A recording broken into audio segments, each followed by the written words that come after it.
the fact that you have a lot of paid influencers out there that have been taking money, apparently hand over fist from the Israel lobby, to promote Hasbara. And as we have seen, yet they don't pay. Is that another Jewish stereotype about stiffing? No, what's funny about that is I think of Donald Trump that way. Donald Trump is somebody that doesn't pay when he does business with people, leaves people hanging, has people have to file bankruptcy. So that's his MO of conducting business. So it doesn't surprise me that the Zio hell would work the same way. Now, I'm going to keep bringing this up because I have to. So the lady in the middle who is standing right over Netanyahu's head is Emily Austin. I know. You've said you met her at Kennedy. She's in her mid-20s. She looks like she's in her mid-30s. She acts like a teenager. This is a very spoiled child who's part of Israeli intelligence, among other things. She was what I would consider to be RFK's AIPAC handler. Became too obvious when I was paying close attention to his campaign, when I met her in a VIP section at RFK's launch in Philadelphia. No 7K for you. No 7K for you. Yeah. And so according to this lawsuit, which is in the millions of dollars, see, now somebody like Emily Austin is going to get paid, but others are probably not. And Emily Austin has been on whatever that Jillian Michaels show was, defending her position about getting paid because I believe in Israel and I love Israel. But according to this, according to the AF Post, the chaos in the government's public diplomacy system is rampant. The system faces lawsuits for millions from suppliers who have not been paid. Alongside nor will they ever get paid. They're never getting paid. Yeah. Now that you've insulted them by bringing a lawsuit, now you're never getting paid. You wouldn't have, they weren't getting paid anyway. They were never getting paid. It was always a grift and it won't matter. They're going to cease to exist. So it's going to be hard to get paid from a non-existent nation. Into the forgery of a signature by a former employee of the prime minister's. Alongside this, a police investigation is underway into the forgery of a signature by a former employee of the prime minister's office. See, now that's where you're going to have a problem. They're going to blame whoever that is and act like they had no right. Whoever their fall guy is, that's who it right.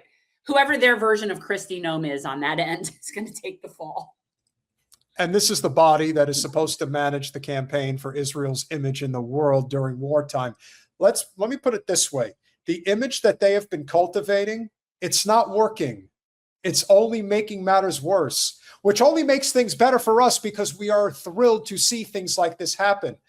Colin, I think there's one more slide. I don't know if it's like relevant to the story, but yeah, here we go. So can you blow that up? No. I think there's like some writing at the top. I want to make sure I get everything. Okay. So lawsuits for millions recruited for public diplomacy at the height of the crisis and found no one to pay them. So essentially, it's the same message. Yeah. And so these guys here, you've got Netanyahu, you've got Elon Levy, former Director General of the Prime Minister's Office, and Yossi Shelley, who served for most of the period, supervised and managed. Okay, so these are the guys who I guess were involved in organizing these payouts or, having these group sessions about how we're going to put that message out there. You know who was in that meeting? Lizzie Savetsky. She's one of those people. Now, remember, Lizzie Savetsky, like Emily Austin, is a rich Zio bitch, and people like that get paid. You know why? Because they're already wealthy and they are already connected, and you're not going to stiff people that have influence and power. The people you are going to stiff are the ones that are just desperate to make a few bucks and they have no moral principles. Now, one of the people that I want to highlight here, who's one of the biggest scumbag MAGA influencers in all of social media, is Nick Sortor. I'm sure a lot of you are familiar with him. Now, why Nick Sortor? Why do we highlight Nick Sortor? Colin, please. See, Colin's alive and well, guys. I see everybody worried about Colin in the chat. Colin's good. No, this is not it. That's Tim Sheehy. I'm not sure what you're referring to for me to grab. The tweet that I sent you from Oh, Nick Sortor. this new one, got it. That's it. Holy crap, U.S. Senator and Navy SEAL Tim Sheehy just personally jumped in and helped Capitol Police take down a belligerent man aggressively interrupting a Senate hearing. If you're going to interrupt a hearing, I'd probably pick one Tim Sheehy's not in. So, oh my God. That is like, how far up this man's ass must this guy's face be? Like, that is the most bootlicky, ass-kissy thing that you could write. So completely unnecessary. So are you like wanting to, I don't understand. Like, are you wanting a date with him? Like, why are you pursuing this? Well, that's how they talk about anybody who's an elected official that's considered part of the club. Like, so in other words, this asshole thinks that there is something somehow brave and valiant about a U.S. senator running across a room completely unnecessarily when Capitol Police were already handling a situation and felt the need to further jump in to break a Marine's arm. And this guy is somehow lauding that, that's some manly shit. Calling him a belligerent man, not addressing the fact that he is a decorated Marine. Are you? And on top of everything else, Jen, did you know that Mr. McGinnis is a firefighter? So I did know that, which, of course, to me, like the military thing doesn't do as much for me, but the firefighter thing does a lot for me. Well, but the fact that he stepped away from service to his country to service to his community. By the way, a lot of people do that, and it speaks volumes to me, the people that come back as veterans that go into something like firefighting versus the ones that go work for ICE. Or law enforcement, exactly. I don't, or the popo. Yes. So Nick Sortor is one of many, but I am highlighting him because the only reason a person like this puts out a post like this is because he's on the payroll. Whether it's the MAGA payroll, whether it's the Israel payroll, but that's what they do. Completely ignores the fact of who the person was that was making the statement, what the statement was about, didn't address the fact that he was saying no wars for Israel. He just wants to acknowledge the fact that Mr. Tim Sheehy, with the help of 4 other guys, broke the arm of a Marine. You know what that is? And yet once again, we're here. And it is so disappointing to me on a night where I'm fortunate enough to have somebody like Matthew Ho on the show. And yet, despite all of that, I'm still having to deal with this. It's mind-blowing to me. And if you want the creme a la creme, Colin, please pull up the tweet from the senator, Mr. Sheehy. Honestly. This is what this shitbag had to say. Capitol Police were attempting to remove an unhinged protester from the armed services hearing. He was fighting back. I decided to help out because they so needed my help and de-escalate. He de-escalated the situation. This gentleman came to the Capitol looking for a confrontation, and he got one. I hope he gets the help he needs without causing further violence. I'd say the same thing about you, Psycho, except I don't give a shit if you get help before causing further violence.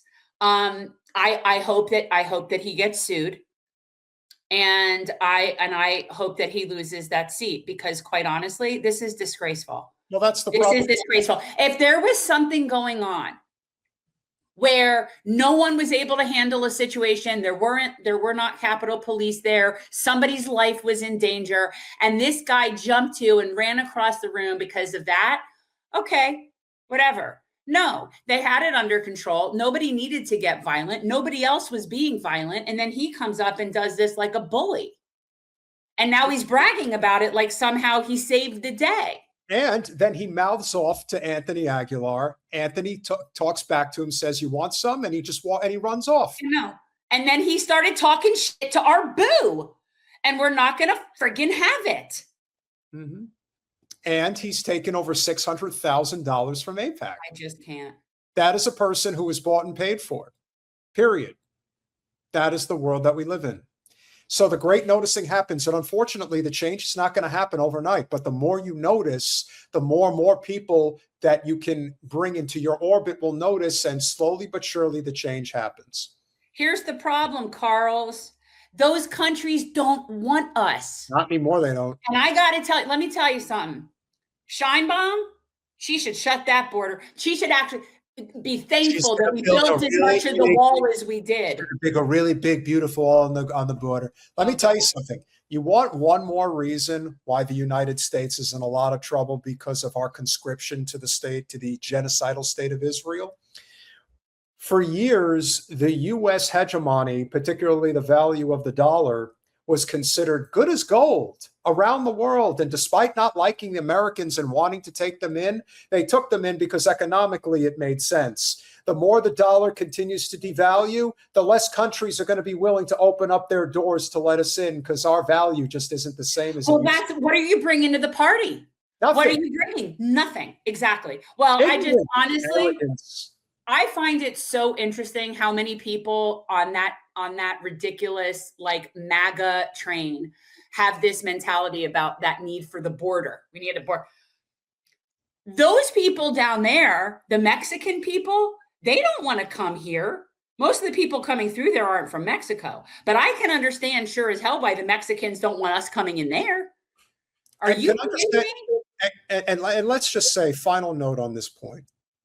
Can you imagine what an absolute loser at life you have to be to take money from a foreign government to denigrate your own country and its people? And attack a Marine? A Marine. In your capital? Mm-hmm. On behalf of a Zio hell state? Really? Okay. Well, make the list. I think, and I hope people like that and Brian Mast and all these other traitorous, disgusting pieces of shit will eventually get what they have coming to them. They will.